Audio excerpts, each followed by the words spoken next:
दोस्तों, क्या हुआ जब एक गरीब रिक्शा वाला बारिश में भीगती अमीर घर की लड़की की मदद करता है। लेकिन वो रिक्शे वाला कोई आम आदमी नहीं था।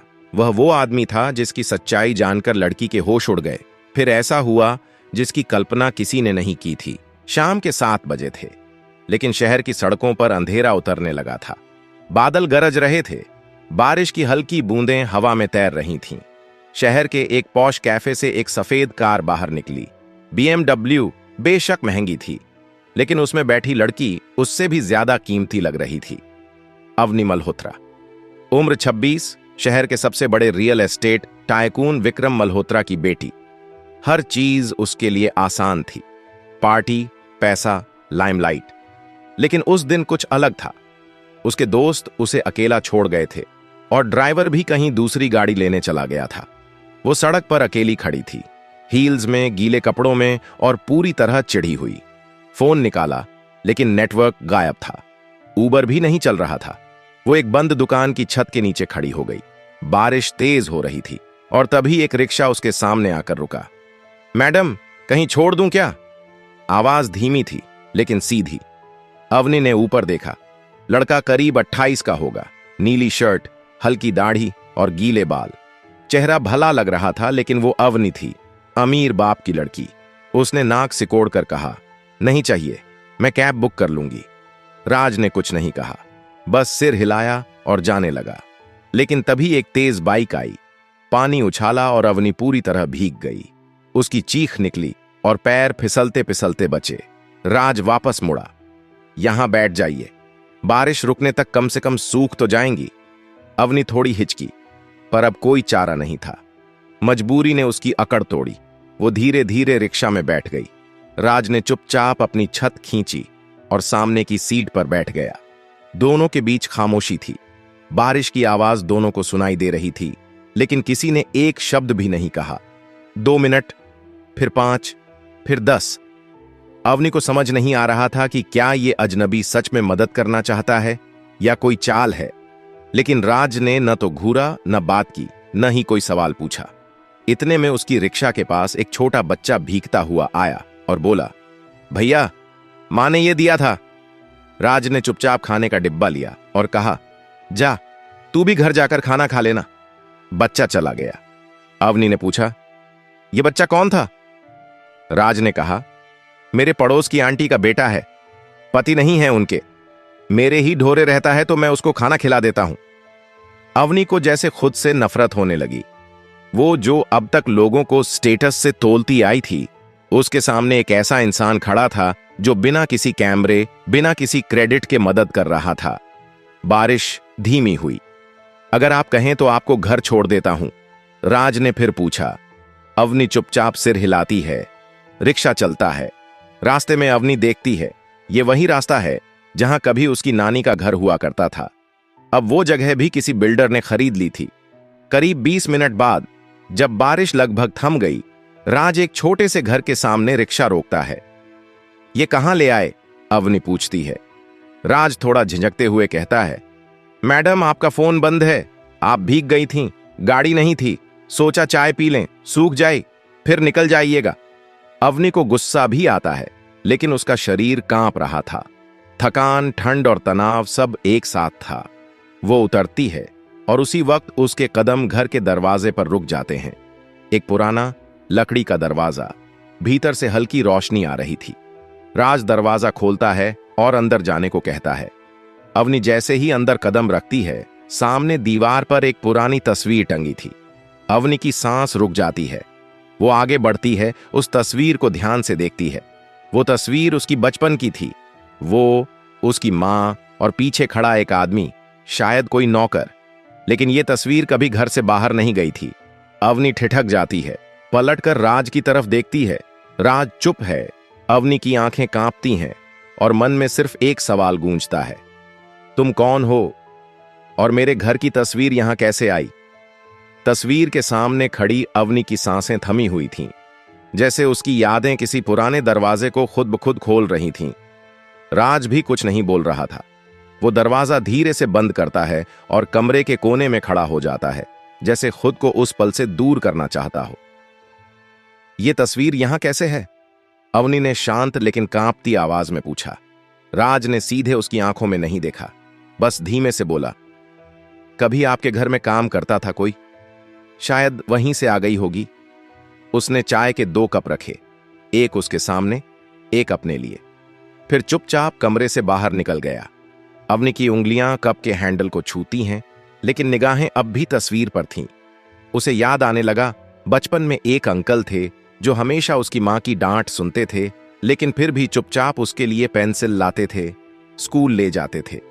उसका नाम देव था शायद, लेकिन फिर वो अचानक चले गए थे। क्यों? पता नहीं।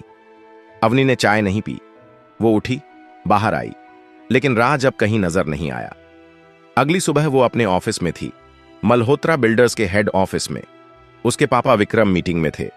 वो उनकी पुरानी अलमारी खोलती है, पुरानी फाइल्स देखने लगती है, बस यूं ही, जैसे कुछ ढूंढ रही हो जिसे वो खुद नहीं जानती।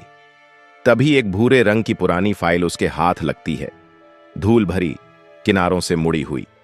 उस फाइल पर नाम लिखा होता है, देव कुमार, पुराना पार्टनर, टर्मिनेटेड 1998। उसके हाथ रुक जाते हैं। वो फाइल खोलती है, अंदर राज की उम्र की तस्वीरें हैं, साथ में देव कुमार की कुछ पेपर्स और सबसे नीचे एक लिफाफा जिसमें लिखा है क्लोज्ड केस।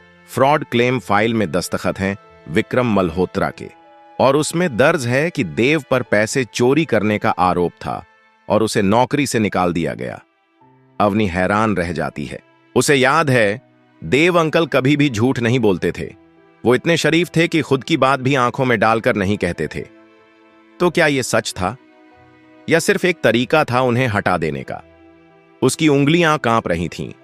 वो सीधे उस घर पर जाती है जहां कल रात गई थी, लेकिन दरवाजा बंद था, ताला लटका हुआ था। पड़ोसी ने बताया, राज तो सुबह ही कहीं निकल गया, कब लौटेगा पता नहीं। वो दिन भर उस घर के बाहर बैठी रही। शाम हो गई, लेकिन राज नहीं आया। अवनी रात में चुपचाप अपने बिस्तर पर लेटी रही, लेकिन आंखें बंद नहीं हो रही थीं। उसने फोन उठाया, इंस्टाग्राम खोला, अपने वो सारे फोटो देखे, समंदर किनारे की, दोस्तों के साथ की, महंगे रेस्टोरेंट्स की। फिर एकदम से सब बेस्वाद लगने लगा। अगले 2 दिन तक राज कहीं नहीं मिला। तीसरे दिन अवनी एक एनजीओ के ऑफिस में अपनी मां के साथ एक फॉर्मेलिटी मीटिंग में जाती है, और वहां उसे दीवार पर एक फ्रेम नजर आता है, छोटी सी तस्वीर जिसमें 3 लोग खड़े हैं, एक बच्चा, राज, एक महिला, उसकी मां, और बीच में वही देव अंकल। उस तस्वीर के नीचे लिखा होता है, श्री देव कुमार, जिनका सपना था कि गरीब बच्चों को स्कूल मिल सके। उन्हें धोखा मिला, लेकिन हमने सपना बचा लिया। अवनी के पैर वहीं जम गए। अब उसे पूरा यकीन हो गया था, देव को फंसाया गया था, और राज उसी का बेटा है। वो इंसान जो उसे बारिश में भीगते देख चुपचाप रिक्शा लेकर आ गया था, वो उसका दुश्मन नहीं था, बल्कि उसका सबसे बड़ा सवाल था, अगर मेरे पापा ने उसके पिता के साथ ये किया, तो फिर भी राज ने मेरी मदद क्यों की? अवनी फिर धीरे धीरे कमरे से बाहर निकल गई, बिना कुछ बोले, बिना किसी से मिले, पर उसकी सांसें अब एक जवाब मांग रही थीं। राज, कहां हो तुम? 3 हफ्ते बीत चुके थे। अवनी ने हर जगह ढूंढा, वही गलियां, वही पुराना घर, वो रिक्शा स्टैंड जहां कभी राज मिला था, लेकिन उसका कहीं कोई नामो निशान नहीं था। न फोन, न सोशल मीडिया, न किसी को जानकारी, जैसे वो इस शहर में था ही नहीं, या शायद अब रहना ही नहीं चाहता था। एक दिन शाम को जब अवनी अपनी गाड़ी से गुजर रही थी, तो उसकी नजर एक छोटे से मैदान पर पड़ी। वहां बच्चे मिट्टी में खेल रहे थे, और दूर से किसी की आवाज आई, ठीक से पकड़ो किताब, ऐसे नहीं, ऐसे। उसने गाड़ी रोकी, नीचे उतरी, पास गई, और देखा एक छोटी सी छत के नीचे टूटे हुए स्लेट पर राज बच्चों को पढ़ा रहा था। वही नीली शर्ट, वही शांत चेहरा, वही संजीदगी। उसने अवनी को देखा, लेकिन कोई चौंक नहीं, कोई सवाल नहीं, बस एक हल्की सी नजर डाली और फिर बच्चों की तरफ लौट गया। अवनी ने धीरे धीरे पास जाकर बैठने के लिए इशारा किया। राज ने सिर हिलाया, हां मैं। दोनों आमने सामने, पर दोनों की आंखें जमीन की तरफ। कुछ देर तक कोई नहीं बोला। फिर अवनी ने अपनी बैग से एक पुराना लिफाफा निकाला, उसी फाइल का जिसमें देव की सच्चाई थी। राज के पास रखा। मैंने नहीं किया था, उसने कहा, पर मैं उस घर से आई हूं, इसलिए यह लौटाना जरूरी था। राज ने लिफाफा नहीं खोला, बस अपनी उंगलियों से उसे धीरे से अपनी जेब में डाल लिया। उसने एक लंबी सांस ली। मैंने बदला लेने का सोचा था, राज बोला। सोचा था एक दिन उस बेटी को वो दर्द महसूस कराऊं जो मेरे पापा को मिला था। अवनी की आंखें भर आईं। लेकिन जिस दिन तुमने भीगते हुए मेरी रिक्शा में बैठकर कुछ नहीं पूछा, उस दिन मैंने अपना फैसला बदल दिया। वो चुप हुआ। तुम्हारे पापा ने जो किया वो बुरा था, पर तुमने नहीं किया, इसलिए मैंने माफ कर दिया। किसी और को सजा देकर मैं खुद को सच्चा नहीं बना सकता था।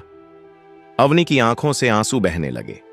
उसने कुछ नहीं कहा, बस वहीं बैठी रही, मिट्टी में, बच्चों के साथ, शोर के बीच, और पहली बार बिल्कुल शांत।